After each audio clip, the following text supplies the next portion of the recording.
ಅದರ ನಂತರ ನನಗೆ ಏನೇನು ನಡೀತು ಅನ್ನೋದನ್ನು ನಿಮಗೆ ಸಂಕ್ಷಿಪ್ತವಾಗಿ ಹೇಳಲಿಕ್ಕೆ ಬಯಸ್ತೀನಿ. ಯಾಕೆಂದರೆ 30 ಗಂಟೆಗಳ ವಿದ್ಯಮಾನವನ್ನು ಕೆಲವು ನಿಮಿಷಗಳಲ್ಲಿ ಹೇಳಬೇಕಾಗಿರೋ ಕಾರಣಕ್ಕೆ ಸಂಕ್ಷಿಪ್ತಗೊಳಿಸಿ ಹೇಳಲಿಕ್ಕೆ ಬಯಸ್ತೀನಿ.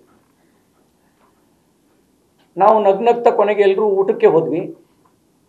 ರವಿಕುಮಾರ್ ಅವರು, ಅರುಣ್ಣು, ಸಂಕನೂರವರು, ಕೇಶವ್ ಪ್ರಸಾದ್ರು, ಇನ್ಯಾರಿದ್ರು ಊಟಕ್ಕೆ ಹೋದಾಗ ರವಿ ಅವರೇ? ಕಿಶೋರ್ ಇದ್ರ?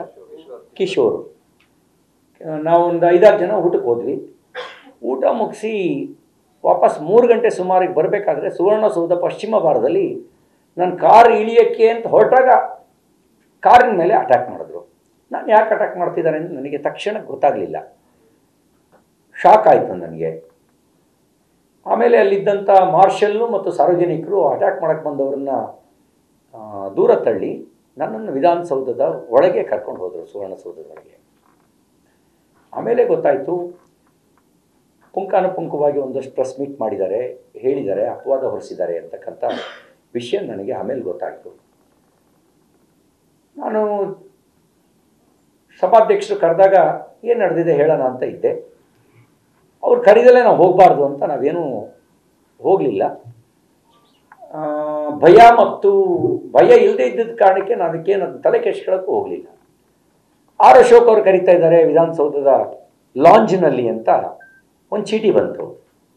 ಅವ್ರನ್ನ ಮಾತಾಡ್ಸೋಣ ಅಂತ ಹೇಳಿ ನಾನು ಕಿಶೋರು MLC, ಪುತ್ತೂರು MLC ವಿಧಾನಸೌಧದ ಲಾಂಜಿಗೆ ಬಂದ್ವಿ. ಅವ್ರ ಹತ್ರ ಮಾತಾಡಿ ನಾನು ಕಾರಿಡಾರಿಂದ ಹೊರಗೆ ಬರಬೇಕಾದ್ರೆ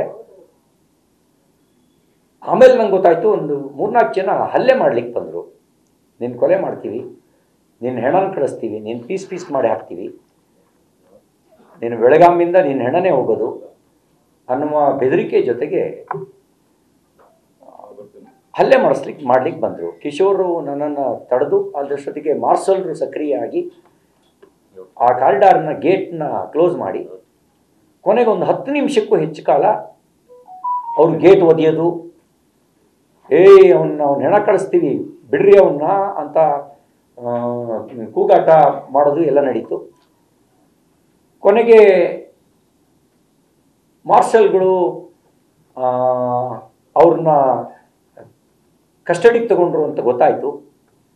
ನಾನು ಧರಣಿ ಕೂತ್ಕೊಂಡೆ ಅಲ್ಲೇನೆ. ನನ್ನ ಜೊತೆಗೆ ಅವಾಗ ಮಾಜಿ ಉಪಮುಖ್ಯಮಂತ್ರಿ ಅಶ್ವಥ್ ನಾರಾಯಣ್ ಅವರು ಬಂದು ಕೂತ್ಕೊಂಡ್ರು. ಹಿಂದ್ಗಡೆ ಇನ್ಯಾರಿದ್ರು ಅಂತ ನಾನು ಗಮನಿಸ್ಲಿಲ್ಲ. ಬಹುಶಃ ಚನ್ನಬಸಪ್ಪ ಇದ್ದರು, ಕಿಶೋರ್ ಇದ್ದರು, ಕೂತ್ಕೊಂಡ್ವಿ. ಆಮೇಲೆ ಸಭಾಪತಿಗಳು ಕರೀತಾ ಇದ್ದಾರೆ. ಅಷ್ಟೊತ್ತಿಗೆ ಇವರು ಹೇಳಿದರು, ಸರ್ ಸಭಾಪತಿಗಳಿಗೆ ದೂರು ಕೊಟ್ಬಿಡಿ, ಕರೀತಾ ಇದ್ದಾರಲ್ಲ ಅಂತೇಳಿ ಹೇಳಿದ್ರು. ನಾವು ಸಭಾಪತಿಗಳನ್ನು ಕರೀತಾ ಇದ್ದಾರೆ ಅಂತ ಭೇಟಿ ಮಾಡಲಿಕ್ಕೆ ಹೋದೆ. ಸಭಾಪತಿಗಳಿಗೆ ಎಲ್ಲವನ್ನು ಎಕ್ಸ್ಪ್ಲೈನ್ ಮಾಡಿದ್ವಿ. ಒಂದು ರೈಟಿಂಗಲ್ಲಿ ಕೊಡಿ ಅಂತ ಹೇಳಿದರು. ರೈಟಿಂಗ್ನಲ್ಲೂ ಕೂಡ ಕಂಪ್ಲೇಂಟ್ನ ಕೊಟ್ವಿ. ಒಂದು ಸುವರ್ಣಸೌಧದ ಮೆಟ್ಟಿಲಿನ ಮೇಲೆ ನನ್ನ ಮೇಲೆ ಹಲ್ಲೆ ನಡೆಸುವಂಥ ಕೆಲಸ ಮಾಡಿದ್ದು, ಅದಕ್ಕೆ ಸಂಕನೂರವರು ದೂರು ಕೊಟ್ಟರು. ಅರುಣ್ ಅವರು, DS ಅರುಣ್ ಅವರು, ಶಂಕನೂರವರು ದೂರು ಕೊಟ್ಟರು. ಕಿಶೋರ್ ಅವರು ವಿಧಾನಮಂಡಲದ ಮೊಗಸಾಲೆಯಲ್ಲಿ ಹಲ್ಲೆ ಮಾಡೋಕ್ಕೆ ಬಂದಿದ್ದಕ್ಕೆ ಸಂಬಂಧಪಟ್ಟಂತೆ ದೂರು ಕೊಟ್ಟರು. ಈ ದೂರುಗಳನ್ನು ಕೊಟ್ವಿ. ನ್ಯೂಸ್ ಫಸ್ಟ್, ನಿರ್ಭೀತಿಯಿಂದ ನಿಮ್ಮ ಪರವಾಗಿ.